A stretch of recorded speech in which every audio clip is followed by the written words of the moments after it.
Welcome, everyone. We're delighted to have participants from various parts of the globe watching this live or later on. Thank you for joining the Spiritist Talk series promoted by the United States Spiritist Federation every Saturday, 11 a.m. Eastern Time. I am pleased to host the talk today by Marcia Trajano, who will be talking about thought and emotions. Hello, Marcia. How are you? Hi Welcome. everyone. So, yeah. So before, this is a very again, Marcia, this is a very interesting topic. So before you start, I'd like to take a moment to introduce you for those who do not know you. So, Marcia Trajano is the president and co founder of the Solitude Center for Spiritual Living, which is an organization dedicated to promoting Spiritism through virtual platforms. She is currently the co host of the podcast Psychology and Spirituality, A Bridge to a Better Life, which is based on the teachings of Joana de Angelis and produced in collaboration with Mansão do Caminho, the Spiritist Federation, the International Spiritist Council, and AME Brazil. With over 25 years of active participation in the Spiritist movement in the US, Marcia is a speaker and facilitator of study groups, leading discussions on a variety of Spiritism related topics in both English and Portuguese.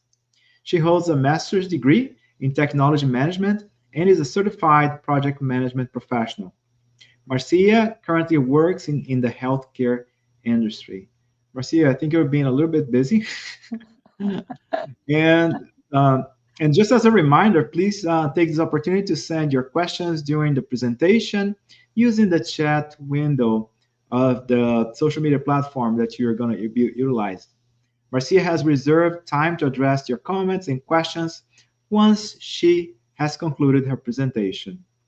Marcia, welcome again, and you have the floor. Thank you. Thank you, everyone. So nice. Let's go ahead and put the slide. Yes, thank you.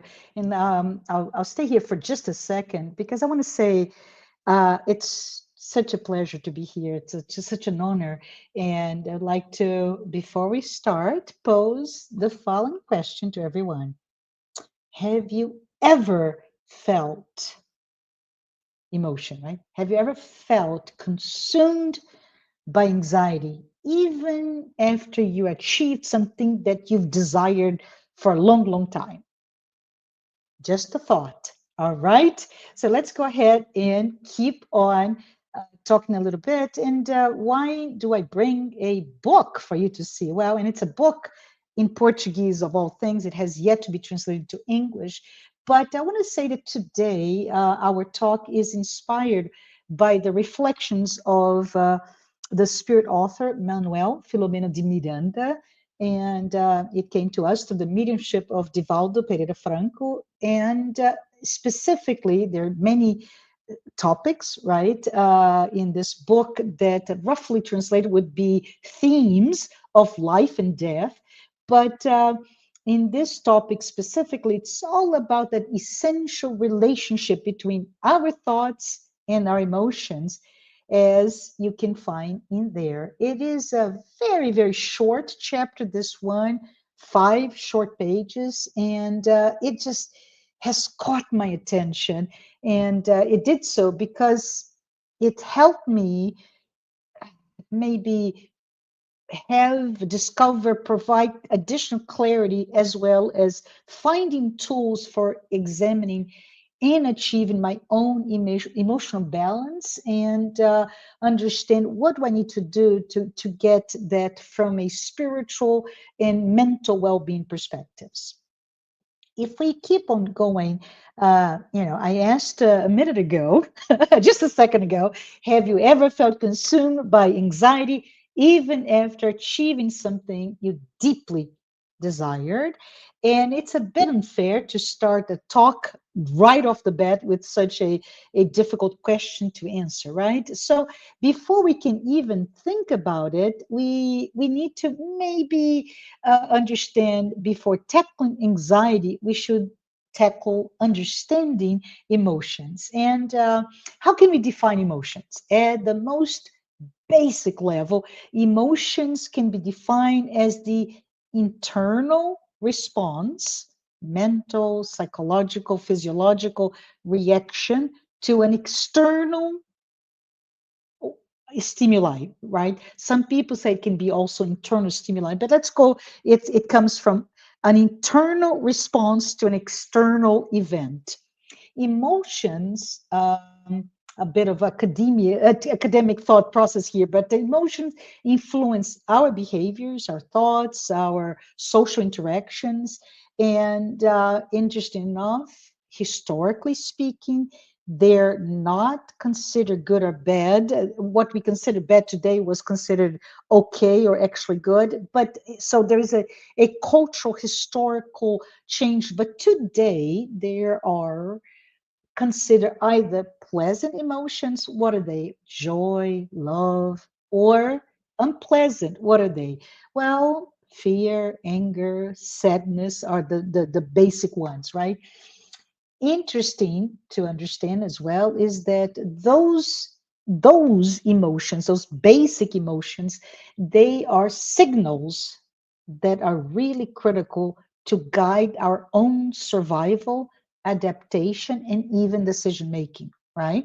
So wanted to bring an American psychologist, his name is Paul L. Ekman.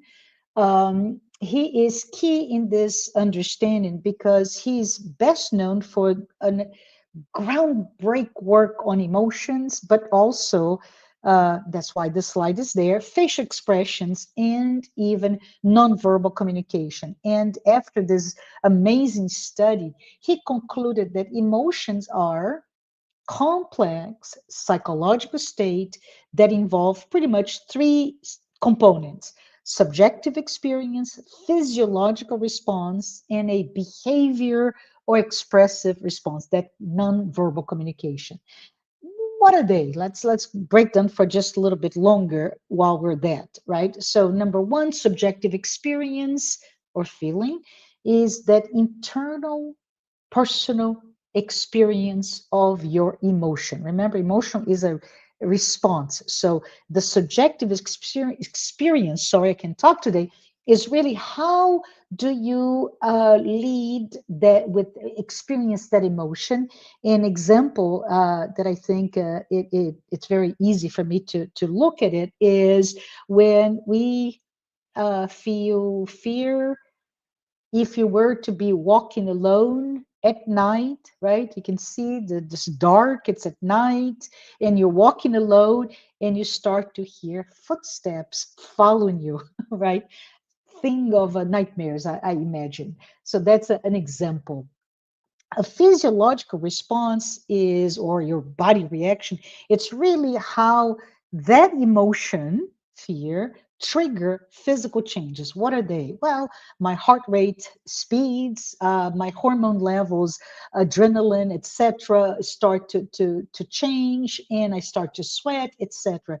And those are those physiological response. I'm one of those rare people that my physiological response to fear is sweaty palms, right?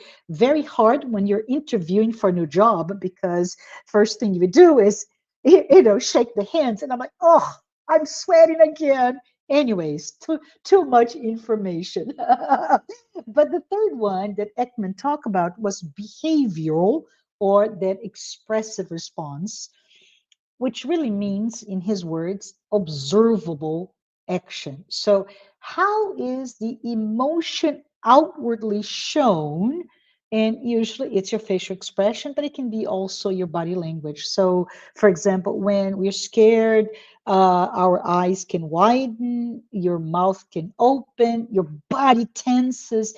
And interesting enough, it's universally recognized. This is not a Western type of expression, or Eastern, or anywhere in between. This is, he found, everywhere, including some people in a very, very remote areas of his studies. We're not going to go there because we don't have time. But in short, we can go back to emotions are innate, biologically driven and expressed in universal ways, right? So this is really a topic that touches all of us, and they're experienced internally and they affect our body, which is something that when we go into a spiritual understanding of thought and emotion is important for us to see.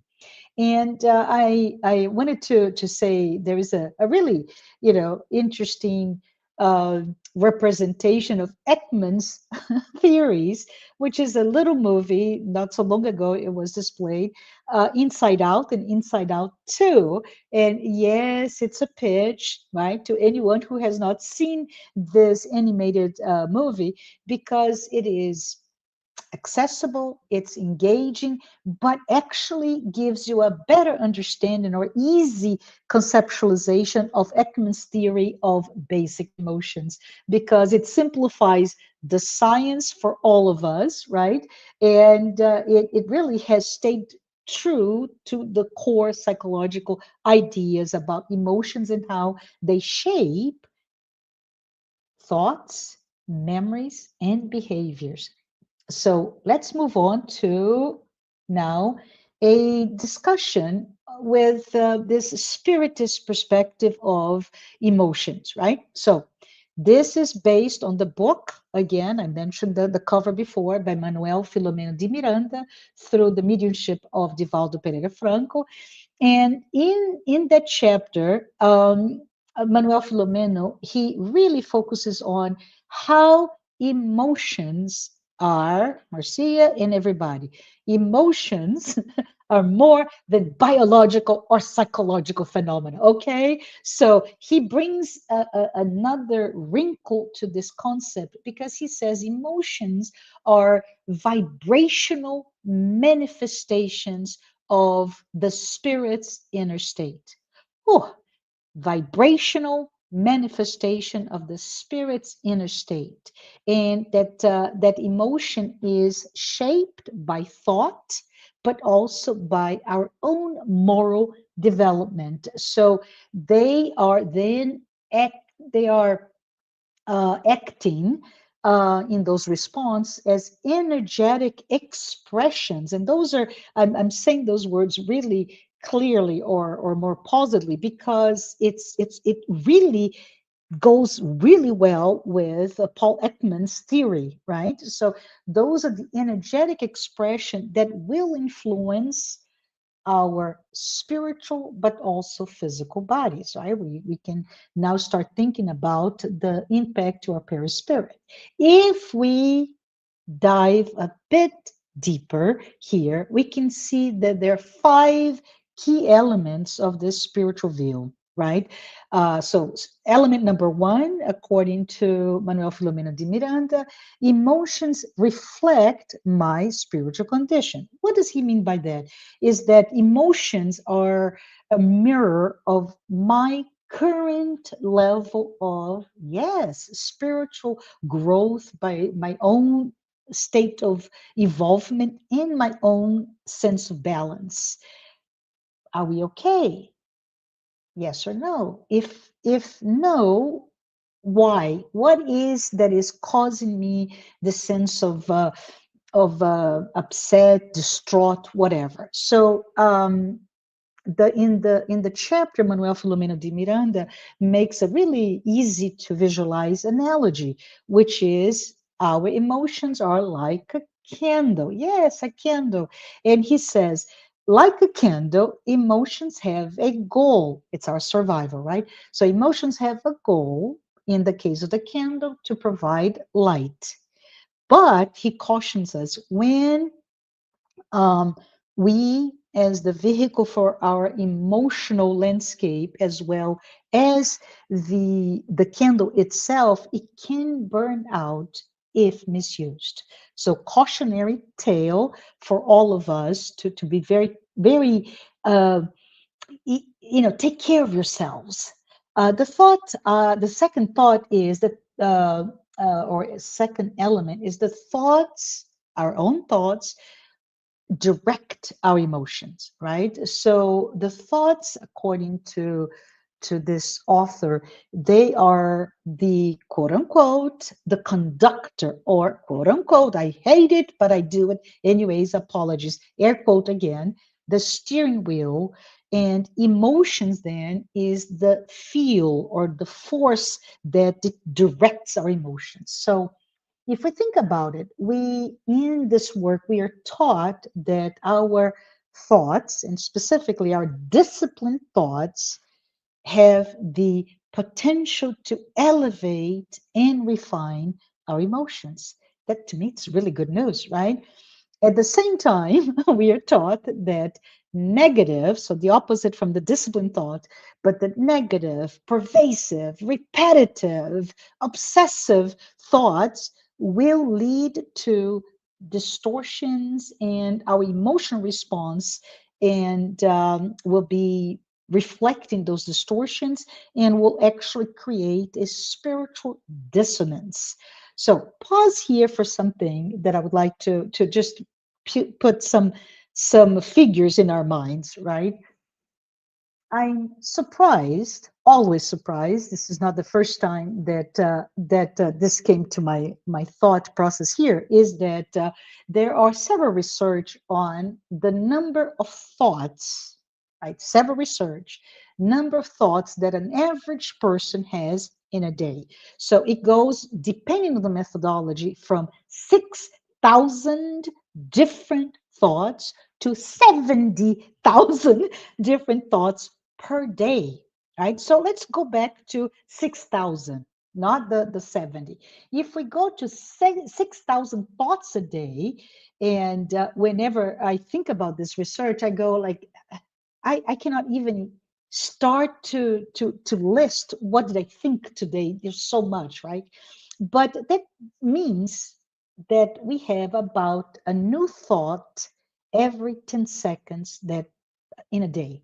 So, and this is all while awake, right? And this is interesting because it highlights the really criticality of our mental discipline. If there's so many thoughts, because especially in a society where little things like this, right, the mobile devices come and brings us into this very distracted way of living that is very particular to where today, right? But when we have that, we really need to understand, especially from that spiritual psychological perspective, how important it is for us to discipline. Almost when you're starting to do meditation, right? And we try to create calmness and no thoughts, and they keep coming.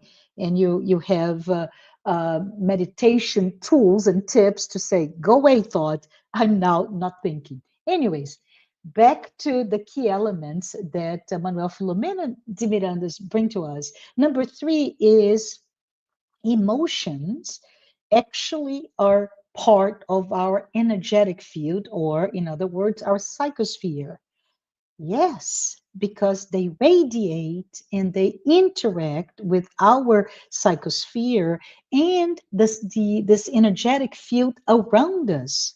Ah, so because of it, my emotions will attract spirits and will influence or attract those influences to me on the same vibrational frequency of my psychosphere. So it's very interesting because now we start to see how important thoughts and emotions are in our day to day and how we live, right? So if you think about it, we can conclude that healthy emotions create a healthy psychosphere, and destructive or negative, whatever you want to label those emotions, can form a toxic one in yourself. Topic number four, or element number four, is that our emotions influence our well-being by making us healthy or sick. It's those are, concatenated, if you will, or each one of those elements to the other. And if we say that those my emotional landscape, if you will influence how I am well, then they also can make me healthy physically or sick physically. And they do that. Why? Because they also impact or affect our spiritual body, our perispirit, and through it, of course, the physical body. So if we, for example, are experiencing a prolonged sense of emotion of anxiety or hatred or even grief, right? Uh, we have to be aware that those can lead to somatic symptoms and in the spiritual lexicon can lead to spiritual obsessions. Number five, last one is to me, it's a good news. Emotions, according to Manuel Filomeno de Miranda, can be educated, can be transmuted, his term, right? So, how do you do this? Well, through spiritual education, our moral renewal or inner transformation, prayer.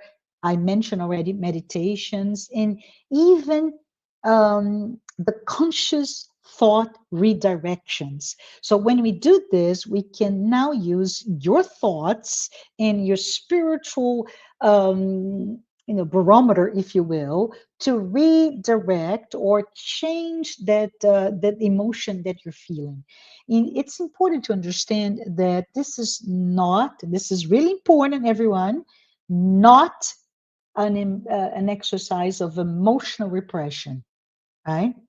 Really, the most, if I could say nothing more, and if you have not paid attention to me until now, please understand that educating your emotion does not mean that you should repress them, but we can, according to Manuel Filomeno de Miranda, we can refine them. You can channel them toward a higher purpose, a purpose that is connected to your value system, right? And so, if you think about it, back to the candle analogy, the spiritual author says that, like a candle, the candle will eventually burn, right? Like the candle, let's use our goal, our purpose in life to do so with a goal, right? If we are left burning recklessly. We don't know what we want to do with our lives. We just keep doing it. They will consume our goal, our execution, our physical expression of our goals. They'll consume all of our energy rapidly and analogy leave us in darkness. So just to conclude this, emotions are not enemies to be repressed. I said, really important. They're not instincts to be indulged, either. So emotions are tools that should be used, educated, aligned with the divine laws, and they should be directed by our enlightened thoughts toward, if I were to say, do I want my enlightened thoughts to go to, but toward my peace and the peace around me, my own self-awareness, my own spiritual growth. So if you think about it, emotions then become a really important element to understand and use it for our own spiritual evolution because they reflect our inner world and I influenced and influence others regarding my moral and my mental states. So I can say if you are constantly chasing your desires, a new job, a new car, a new relationship, whatever, if you are being honest about it, right? Regardless of your ability to get what you want, you will most likely experience a feeling of emptiness. So, my second question, and I'm not going to answer, and I don't want you to tell me what they are, but would be what emotions dominate your inner world daily, right? That's all I'm saying. could be peace, could be anxiety. Let's take a moment, perhaps today or whenever you're watching this, to say, it's time for me to do this analysis, this gap assessment, and change so that I can indeed get to an emotion state. I have a few more minutes, so I'm going to keep on going because it's really interesting how those spiritist teachings all emphasize that thought is the origin of all actions, right? And actions, when we talk about, can be external. I am moving my arm, therefore I'm creating an action, or internal, my emotions, right? So my thought will direct my emotions as well as my behaviors. And some key points for us to maybe think about it is that analogy of the vehicle again, right? Thought is the steering wheel and emotion is the engine. And, if we don't have any guidance, we can go through some rather turbulent avenues. I remember I don't play video games, everyone, but I just started doing some brain exercise, and lo and behold, I have to now move my car. And because I don't have the the manual dexterity as I could, I'm always going to that very turbulent areas with my car in those mental exercise. But let's think about it. Some of the key elements for us to consider when we talk about the role of thought in how they guide our emotion is that number one, thought is creative and that it impacts our vibrational field. And that's something that's a key spiritist teaching, right? Thought is a living force, and every thought generates that vibratory field that influences not just me. I'm gonna now say this and maybe reference in my catalog of visual cues, The Thinker, right, by Rodin, the sculptor. But the thinker, the thinker is influenced, but also all the spiritual environment around me, which means, as I mentioned briefly, that my thoughts can and will attract those spirits that are in the same vibrational field as me, that resonate with that, which can either push me up or push me down, right? They can either elevate me or disturb my own emotional state. I put those words here for us to see and maybe think about it. This is from Andre Luis through the mediumship of Francisco Cândido Xavier, right? Known as our beloved Chico Xavier, from the book Missionaries of Light. He says, thought is everything in life.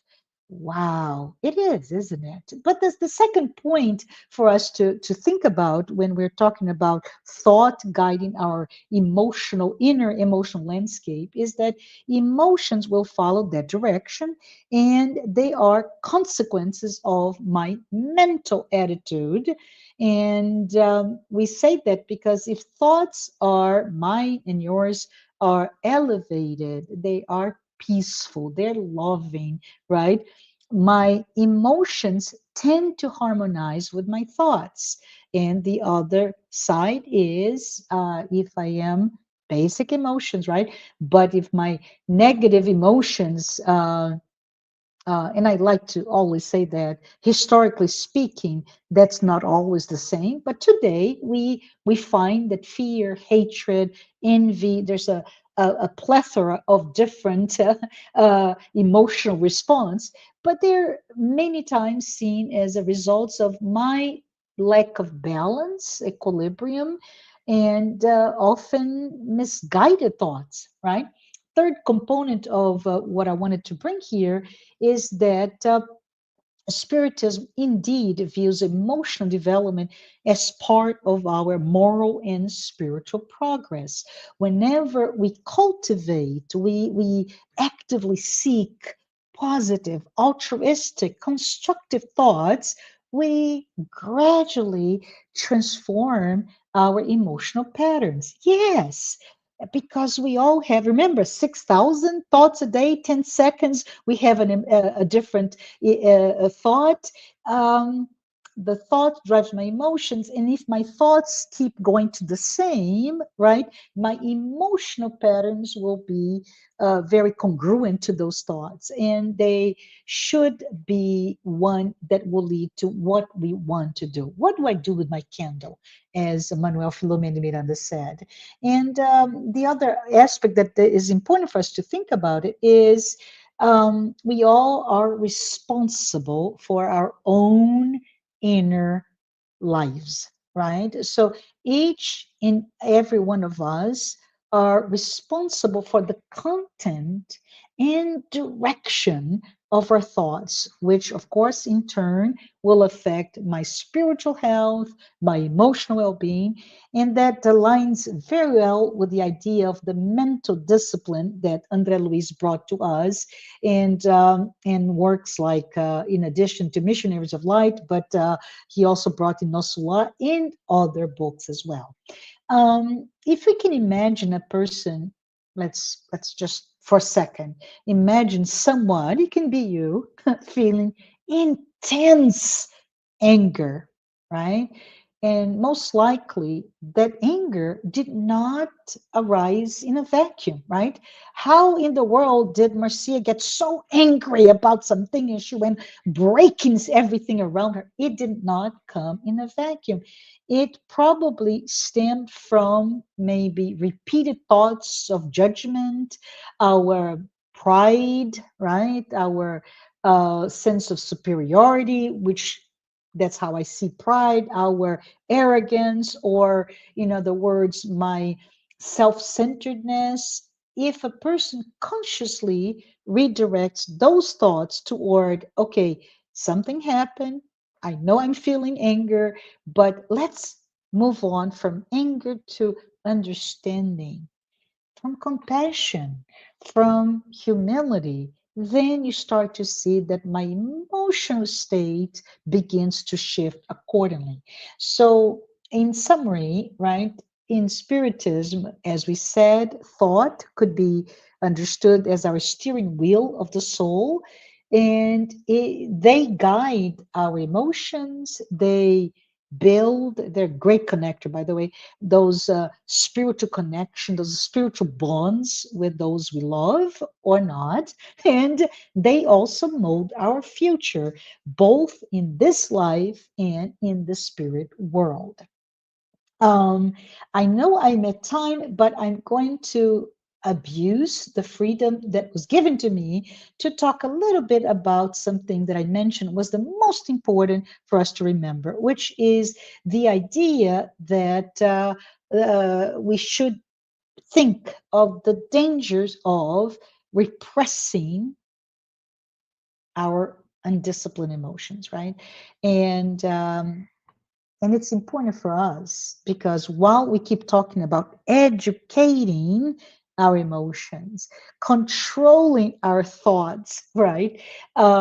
In Spiritist psychology, particularly when you find in that we find in the works by Joanna de Angelis through the mediumship again of Divaldo Pereira Franco, that psychology, right? That brand of psychology, if you will. This is me thinking, not maybe a label that is widely understood, but that type of psychology deeply addresses the theme of repression or controlling your emotions because they're undisciplined. And emotional repression really is something that will lead to inner conflicts, it will lead to suffering, and healing is really, to me, one of the most important teachings of Joanna de Angelis. Healing requires self awareness, self discovery, but also integration of our shadow aspects, right? Everything that I don't like about myself, including my,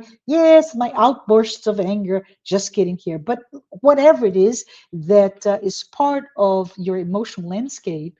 And to do that, I am able to heal by having awareness, and then that will lead, the healing will lead to my spiritual development. And one way to think about it is repressing emotions. It's almost like a ceiling pressure cooker. I don't know if any of you have a pressure cooker, right? But if you're born and grew up in Brazil like me, this is a staple of every kitchen. And while the pressure builds, there is a escape mechanism for the pressure. If you don't have that escaping, it will actually explode. We are just like the pressure cooker. And we have to maybe think about it, right? Our undisciplined emotions, on the other hand, so we talk about repressing will lead to explosion, but our undisciplined emotion also will drain our spiritual energy and affect my physical health. So let's go into a small scenario here. If I suffer a loss, right? A deeply personal loss of a loved one. If I suppress my grief, I may end up developing physical ailments or even depression. And a visual metaphor that I have with this self-awareness, self-discovery is when I picture a house, right? And I have a faulty wiring and my thoughts, and the lights are the emotions flicker, and I'm like, I'm not going to look at it. Well, I may end up having a short circuit, right? So back to Joanna DeAngelis, because she's amazing. I'm a student of Joanna DeAngelis, but she blends this spiritual wisdom with transcendental or depth psychology, and her approach is really centered on the evolution of the self. She always says S with a capital S, right, for self, which is really our spirit. And that evolution of the self is completely related to our ability to integrate our shadow aspects, right? So put it all together, repressed emotions become our psychic toxins because they start to, right, can be your shadow. You repress consciously or not, but you repress your emotions, and they start to accumulate in my unconscious, and they start to manifest as anxiety, depression, neurosis, right? We're all a civilization of neurotic people. Anyways, I'm thinking now of Woody Allen and his numerous work or film on neurotic individual, neurotic New Yorkers, right? Or even our physical illnesses. When we talk about, on one hand, repress, when we talk about that undisciplined emotions, again, anger, jealousy, fear are good ones to think about it. They really stem from our unconscious drives, but also our spiritual immaturity, right? So, one of the vocabularies that you find over and over and over again in the psychology collection or psychology series that Jonah DeAngelis uh, wrote and gave it to us is that reference to psychological and spiritual immaturity. So she, Joanna, gives this beautiful invitation for us to educate our emotions instead of repressing our emotions or allow them to run free. And we can do that self knowledge, moral development, meditation and prayer, and spiritual discipline. And I'm going to read what is in the slide for everyone who cannot see it. In the book, Plenitude, which is the third book on that. Collection of books by Jonah DeAndre, she says the individual who represses emotions and avoids facing inner conflicts they delay their evolutionary journey. I think I would like to talk a lot more, right, including what Carl Gustav Jung would talk about.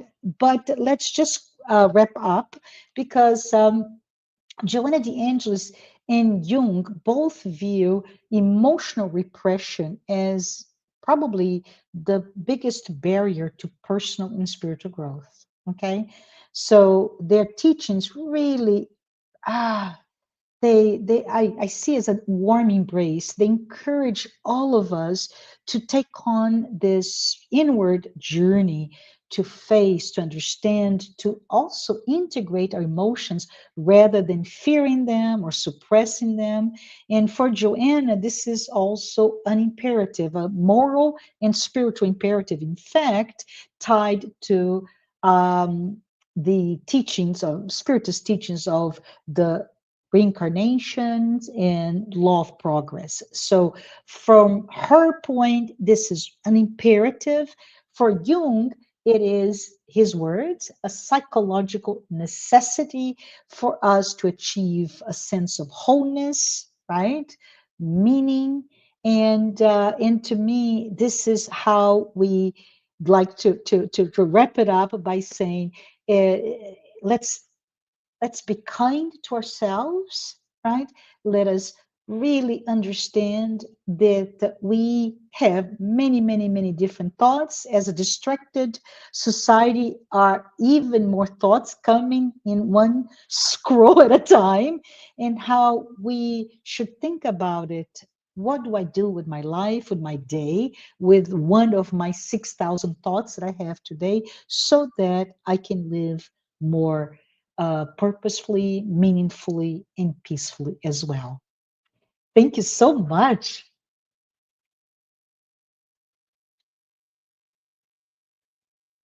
Thank you, Marcia. That was very thoughtful. We have some questions for you. But Mhm. before we get there, I would like to share some announcements with Yes. everyone. So, just as a reminder, the 19th Spiritist US Spiritist Symposium is coming up. So it's going to happen on September 20th in Ann Arbor, Michigan. Ann Arbor, I'm sorry. So you can save the date, and for this year's the theme is going to be evolution of consciousness, a path towards enlightenment, which is related to your topic, Marcia. We also have a podcast like series, Psychology and Spirituality, A Bridge to a Better Life, which is also based on the works by Joanna de Angelis. A new episode every Friday at 7 p.m. Eastern Time and is available on YouTube and Spotify. So if you like Marcia's presentation today, you're going to have a chance to, even Marcia does, is one of the co-hosts, so she does have a chance to dive deeper into a lot of those concepts. So make sure you check it out. There's a new book release. It's the Spiritus Review of 1865. So this is quite interesting because whenever we talk about Kardec, we all talk about the five better known books of the codification. However, the Spiritus Review is also very important. It is a collection of articles again of the Spiritus Review, and this is actually the eighth volume. So again, check it out. It is available in spiritistbooks.us. And the Spiritist app, Be My Hope. So it's an app that offers uplifting content and a collection of videos, daily messages, and audio materials. And you can download it from your favorite app store.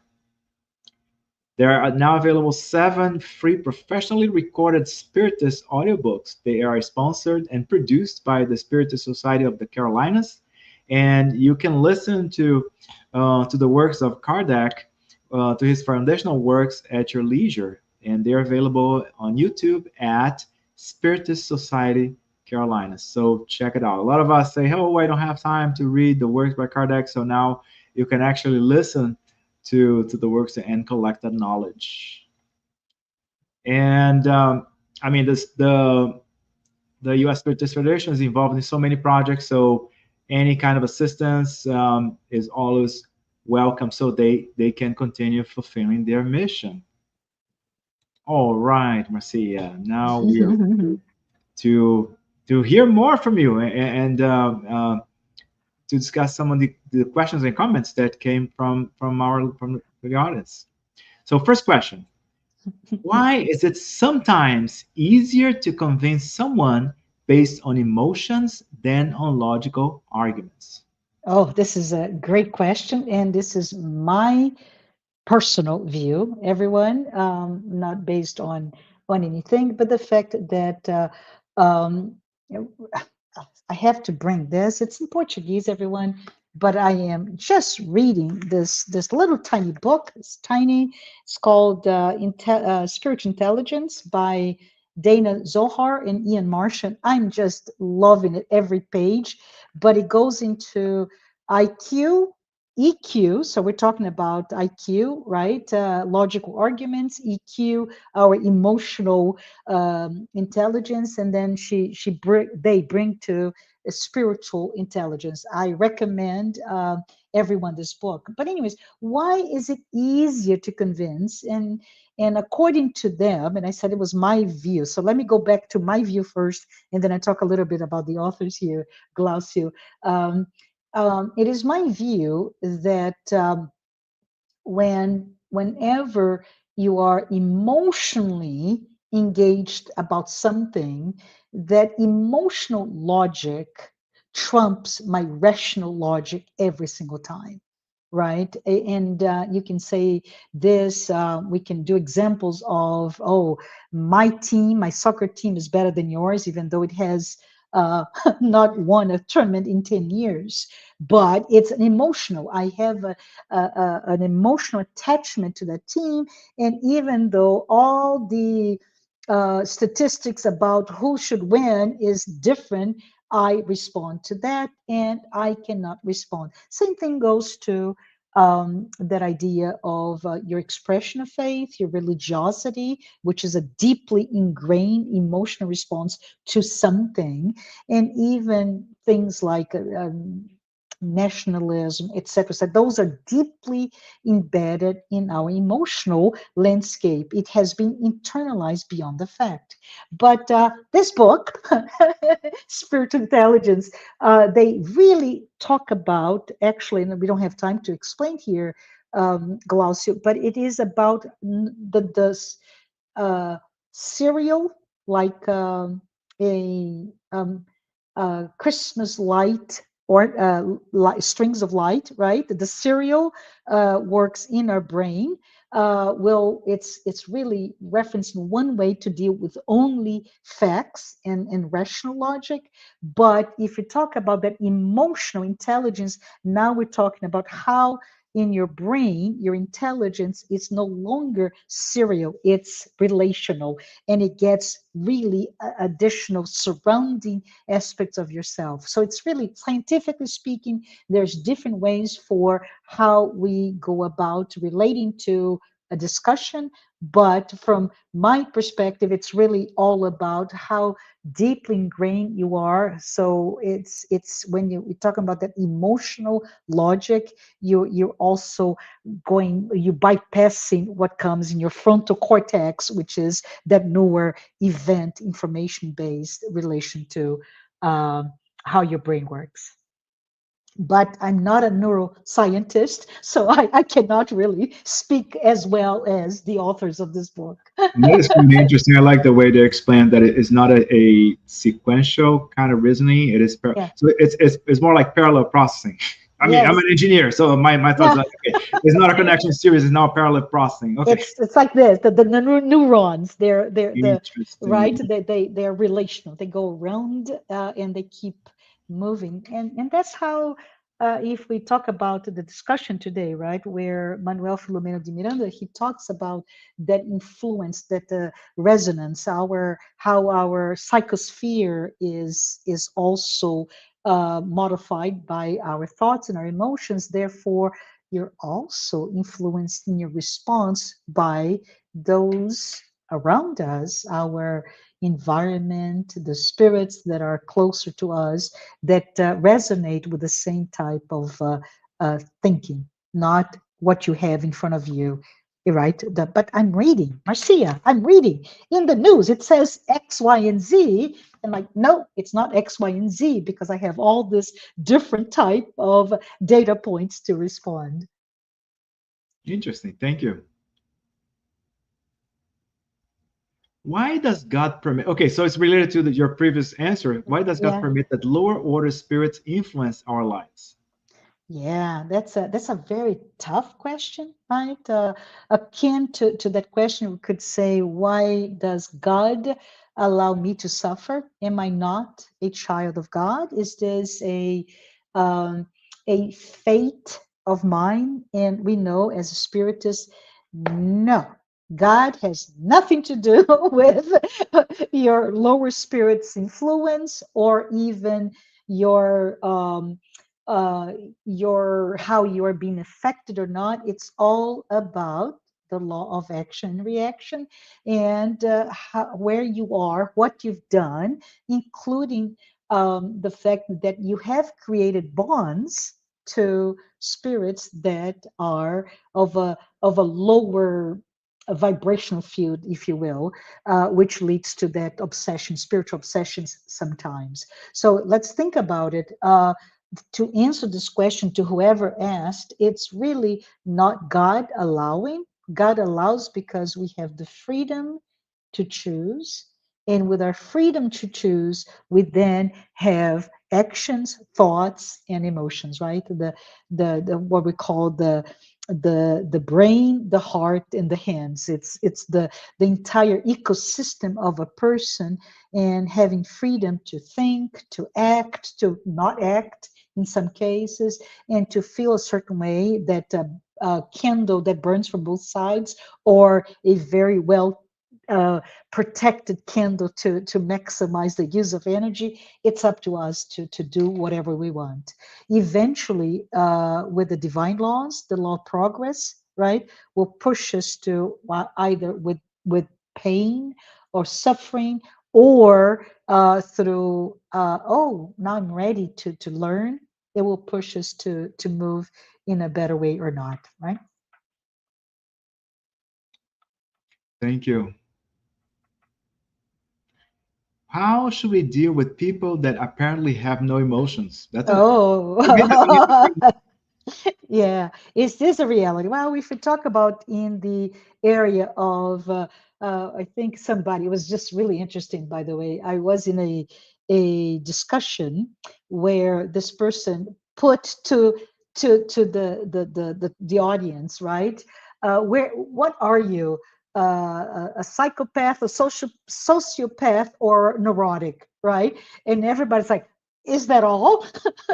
Are you sure you don't have a fourth? Like, I'm a normal individual, and the discussion was around the fact that most of us would say the majority of individuals in the planet, if you're not a sociopath or psychopath, that one that have their emotional, the EQ, that emotional intelligence almost null there, right? Um, they have no feelings of compassion. They don't understand. And as it relates, on the other side, the neurotic is all not harmonized emotions. But how should we deal with people that apparently have no emotions? My recommendation is with with care, right? With care, because maybe they can hurt you, but treat them with love as well. So I think, oh gosh, it was a book, a beautiful book, by the way. I think it was published, and I'm thinking because this is from memory here, Galsio. Um, I think it was like 1999. The Dalai Lama wrote a book, Spiritual Revolution. I think it was the title, and he brings to us that idea that, let's say, that apparently I have no emotion really could be read as Marcia is somebody who's violent. She's has outbursts of anger, right? That language of violence. And he brings to us the idea, the concept that we should look at that person the symptom of like a wounded dog, right? You find the dog in the streets, and he's been beaten up and hurt, etc. You, even though you may love animals, you're not going to come there and touch it, because the response may be, I'm going to bite you because that's all I know. And and this is my analogy, by the way, but the Dalai Lama talks about it. Sometimes we come to meet people that were raised there in an environment, in a family of violence, and they live in the surroundings of violence, are victims of trauma, etc., etc. There's so many different examples of that, and we need to understand, even though they speak and behave in the same language, that they only language they know, all of us are thirsty for love, like that wounded dog, right? We are all desiring, demanding, wanting, longing for compassion, for love, for care. And it's up to us when we approach those to also understand the limits of when and how to do it, but they are too a child of God, and they deserve our love. Excellent. Thank you very much. So I have the last question for you now. Mhm, mhm. Is it permissible to feel anger, sadness, revolt, etc. when someone hurts us? Oh, Joanna DeAngelis, I'm just joking, but Joanna DeAngelis is telling me, yes, yes, yes, yes, yes, right? So, anger, as I said, and sadness, revolt is not the primary, but anger, sadness, and fear, right, are the three most basic emotions that we all have. And oh, by the way, animals also have, right? And in the spirit of referencing our instinctive behavioral response to those three, right? We, if we talk about anger, right? Anger, which should be the fight or flight or freeze. Anger would be the instinct to the fight, right? So I get all the physical, physiological response of anger by adrenaline. I'm ready to fight. I'm ready to get into actions. And I don't know if we have time, Glacio, but I could say there are many, many instances in all of our lives, everyone, where anger is the best thing that could happen to you, right? The sadness, which it would be that sadness, that uh, paralysis of depression, comes with that, not the flight, but the freeze, right? Where we just freeze, we stop, we conserve energy. That is also a response mechanism. And the third one, which would be the flight, the third F of the fight, flight, or freeze, is that the area of fear, right? Where we are afraid and we look around, there's some dangers, and we have all sorts of uh, the instinct to flight as a response mechanism. Now, what's the problem here with this question? When we say, is it permissible? No, it's not only not not permissible, right? So triple negative. It is permissible. It's important for our survival. But what's important for all of us to take away from this question, so thank you, whoever sent to us, is the fact that those basic emotions, if unbridled, may lead to pathological states, right? So anger can lead to ire, to aggression, to killing sprees, if you will. I have no idea to get my anger, so I'm going to hit and hurt everybody around me. That's a pathological view of that basic emotion.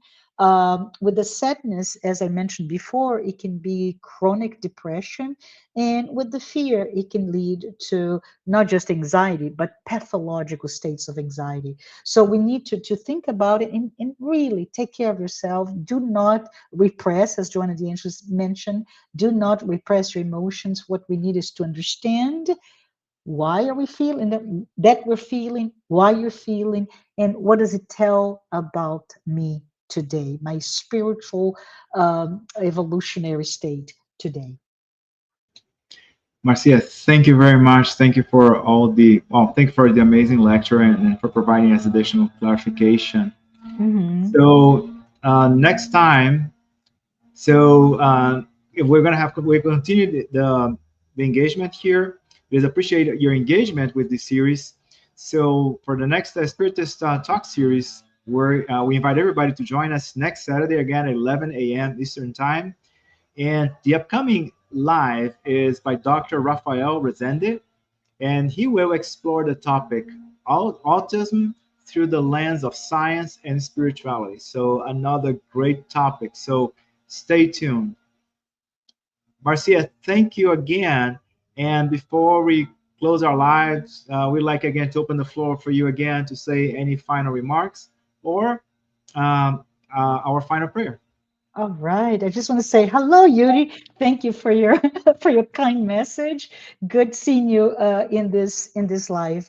But I just wanted maybe get a moment of a prayer of gratitude. So if we can think and put our thoughts together, our minds together, our emotional responses together to a short prayer where we connect with our Father, God, our beloved Father. You are the source of all wisdom and all love. We thank you. We thank you for this opportunity to gather, to be here, to learn, maybe grow a little bit more in understanding. And we hope that the teachings by Manuel Filomeno de Miranda, by Joanna de Angelis, by André Luiz, and many others may take root in our hearts, may inspire us to live perhaps with greater compassion, patience, inner peace, and most importantly, self awareness and self forgiveness. Guide us, dear Father. Guide us so that we continue in our path of self awareness, self knowledge, self improvement, and may the light of our loving Jesus, our brother, Master Jesus, shine within us. Help us to be indeed, all of us, instruments of light, of peace, of kindness, even to those who apparently may have no emotions. So, dear God, please protect us, protect our all of us and all the good spirits, the spirits of light who guide us to assist us in silence, in love, so that we can remain with us as we return after this life to our daily lives, not only renewed, but strengthened and uplifted. May we all carry this moment of harmony from above with, um, with lightness in your in your emotions, in your thoughts, and throughout your days. So be it.